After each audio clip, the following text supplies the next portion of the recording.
It's time to eat. So the dad shouts out. The children, they're down the road. They're riding their big wheels, riding their bikes. It's obvious when nobody responds that the noise of the wheels on the road is too loud for them to hear their dad. So what does their dad do? Well, sometimes he's tempted to get frustrated. He knows that the only way he'll be able clearly to communicate and be sure that he's heard is to walk out himself to the kids on the big wheels and let them know that it's time to come in. Do you ever feel that way with your prayers to God? Do you ever feel like you're speaking to him and then maybe you're shouting to him and it just doesn't seem like he's listening and you're not quite sure what to do next because you can't just walk down the street and get a little closer? I wonder if Zechariah and Elizabeth ever felt that way. They had grown old and they had wanted a child and they did not have a child. And Zechariah now, he was a priest and he goes into the temple and he is offering up incense in the temple. And all of a sudden, boom, here's an angel. And the angel says to him, "Don't be afraid, Zechariah," which is a reminder that people get really afraid when they see angels.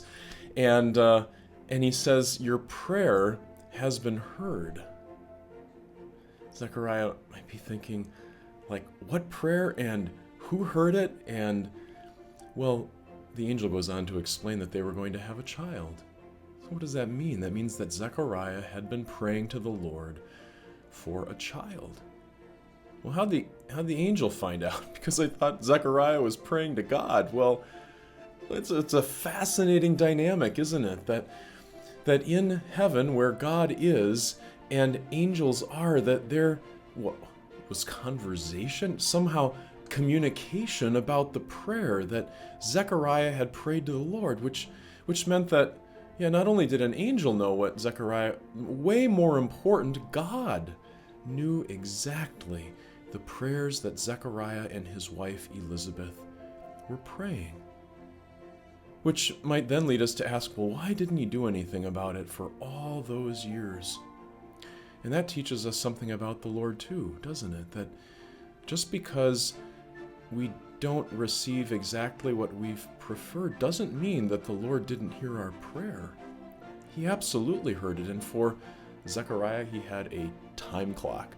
He knew he was going to give them exactly what they preferred, but only at a certain time when it was ready to bring Jesus into the world. When you pray to the Lord, and when you pray trusting in Jesus, because it's only when Jesus' blood covers us and our sin is taken away that we can come into the presence of a perfect and holy God.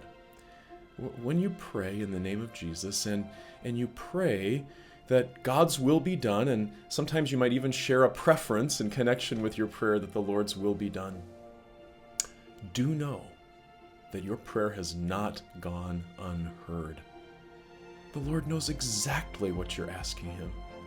And if he knows it's best for you, he will step into history and make sure that something changes to get you exactly what you've asked for. Or if he knows that there's something even better than what you've asked for, he will make sure, as needed, to step into history and make sure that you get exactly what is best for you.